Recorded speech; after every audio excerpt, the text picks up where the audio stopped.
Let me say something that is going to upset a lot of people in the comments. That emergency fund you worked so hard to save, that $20,000, $30,000, maybe even $50,000 sitting in your bank account right now, it is costing you thousands of dollars every single year. And the most frustrating part, the people who told you to save it that way, the gurus, the finance blogs, the well-meaning uncles at Thanksgiving, none of them ever showed you the other side of that equation. They gave you the first half of the advice and left you hanging with the second half. Because here's the truth. An emergency fund is one of the smartest things you can have. I'm not going to sit here and tell you to blow your safety net on crypto. That is not what this video is about.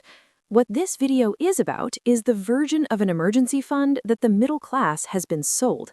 This idea that you need to pile up 6, 9, sometimes 12 months of expenses in a standard savings account and just let it sit there forever, feeling safe.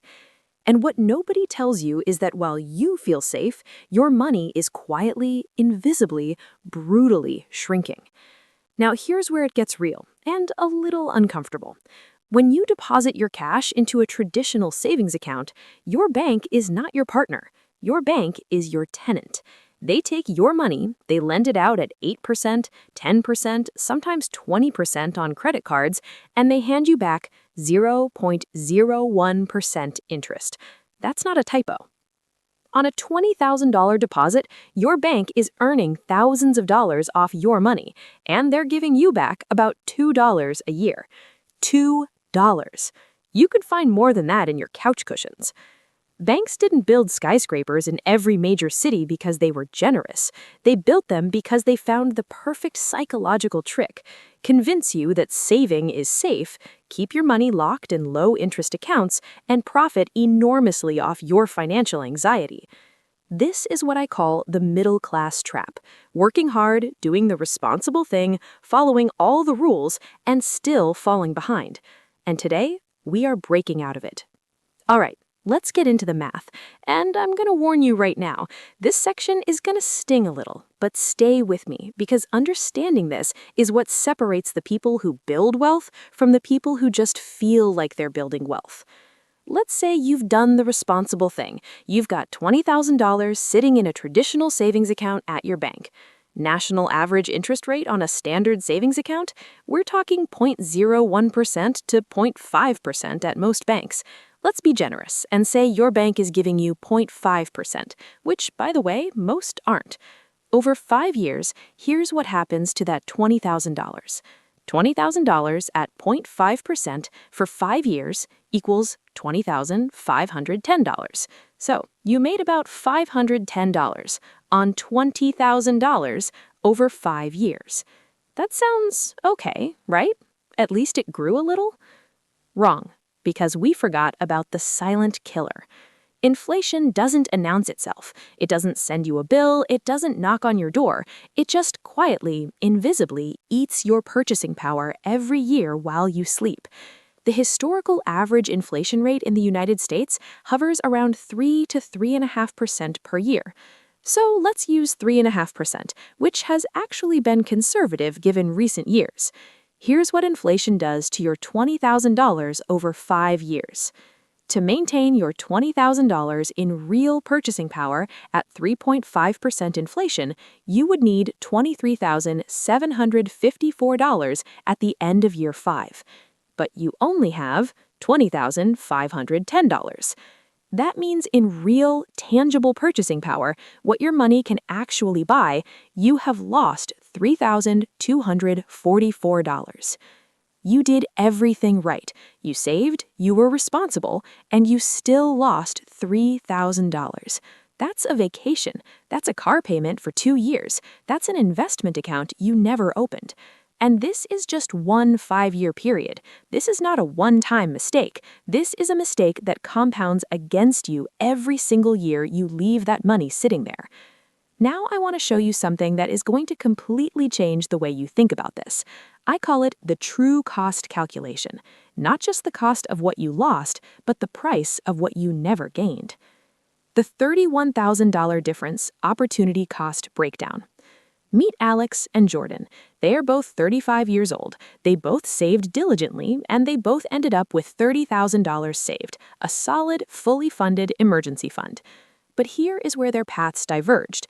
Alex, traditional advice follower, keeps the entire $30,000 in a standard savings account at 0.5% interest for the next 10 years. Alex, after 10 years, $31,534. Alex's money barely moved. He has about $1,500 more than he started with. Meanwhile, inflation has been compounding against him the whole time. His real purchasing power has actually shrunk. Jordan, after doing the math, does something different. Jordan keeps a lean, true emergency fund of $10,000 in the bank for real emergencies and moves the other $20,000 into a broad market index fund tracking the S&P 500. The S&P 500's historical average annual return, approximately 10% per year over the long run. $20,000 at 10% per year over 10 years equals $20,000 times 1.10 to the 10th power equals $51,874. Plus, Jordan's $10,000 in the bank equals $61,874. The difference? $30,030. $30,000. Jordan didn't make more money than Alex. They didn't get a raise, they didn't start a business, they didn't pick individual stocks or gamble on anything. They simply made one strategic decision about how to allocate money they already had. That is the price of financial comfort. That is the true cost of playing it safe. And the worst part? Most people have been living as Alex their entire adult life, wondering why they feel like they are always almost getting ahead, but never quite there. This is why. Okay, so if the math is this clear, why doesn't everyone just do what Jordan did? Why do smart, hardworking, educated people continue to stockpile $30,000, $40,000, $50,000 in a bank account that is actively losing them money? Because this is not a math problem. This is a psychology problem.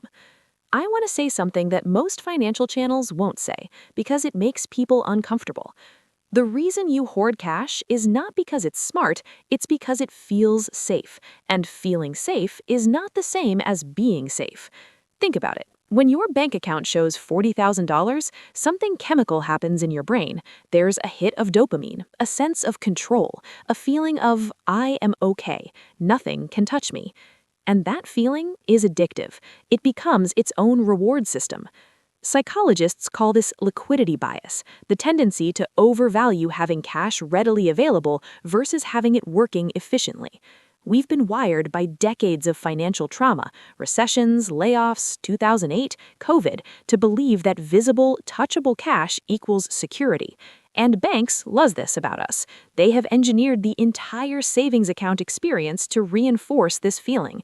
Easy to check mobile banking, satisfying balance notifications, the digital equivalent of stuffing cash in a mattress, except they're using your mattress money to make millions. Now let's talk about what I call the dangerous illusion of being rich. Here's a question I want you to sit with. What does being wealthy actually mean? If you ask most middle-class households, they'll describe a number, a bank account balance. If I had $50,000 saved, I'd feel rich. But wealth, actual, generational, life-changing wealth, is not a number in a savings account. Wealth is cash-flowing assets, things that make money for you while you sleep, while you eat dinner, while you're at your kid's soccer game. A $50,000 savings account is not wealth. It's a snapshot. It's a number that inflation is eating alive every morning before you've even had your coffee. Looks wealthy? $50K in a savings account. Is wealthy? $50K generating passive income. Looks wealthy? Impressive bank balance. Is wealthy? Assets that compound over time. The person who looks wealthy has a number. The person who is wealthy has a system. Now, here's another thing I need to address, and I say this with total respect for the financial advice industry. Most financial advisors won't show you this analysis. Not because they're bad people, but because the model of traditional financial planning was built around making clients feel comfortable, and nothing makes a client feel more comfortable than telling them their fat savings account is responsible behavior. If your advisor is charging you 1% of assets under management, they want you invested, but they rarely challenge the emotional comfort blanket of a savings account because that conversation is hard. It triggers anxiety. Clients push back. It's easier to say, "Great job saving," and move on. But nobody gets wealthy by staying comfortable. Nobody builds a legacy by leaving their surplus cash in a dead account and calling it peace of mind. Real peace of mind doesn't come from hoarding cash. It comes from building systems that generate cash, so that no layoff, no recession, no emergency can ever truly derail you. That is the mindset shift we need to make.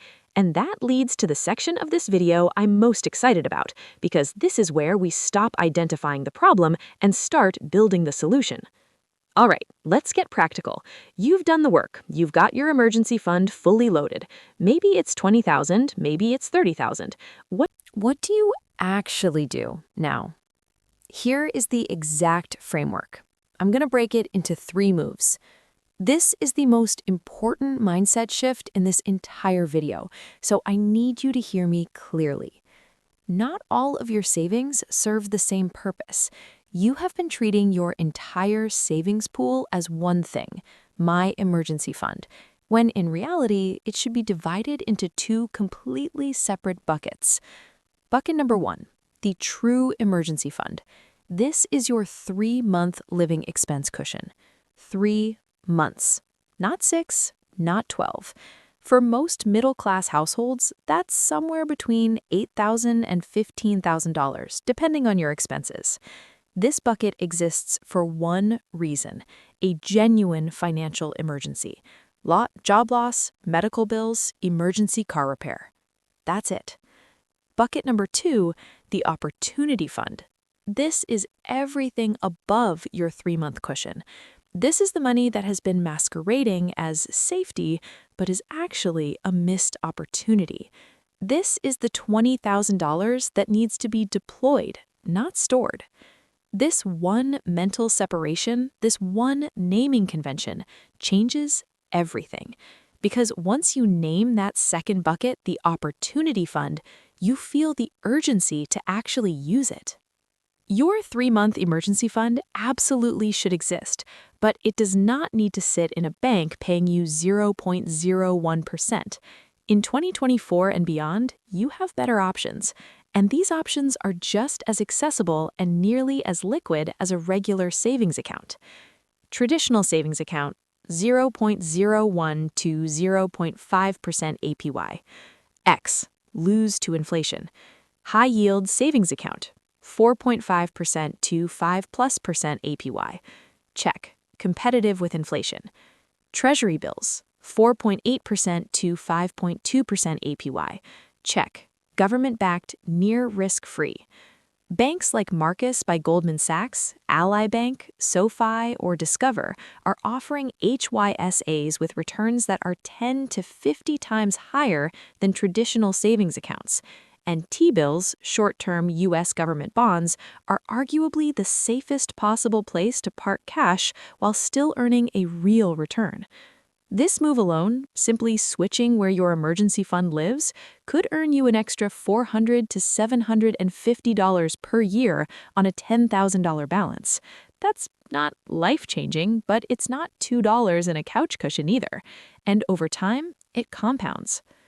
Now we get to the money move that separates long-term wealth builders from lifelong savers.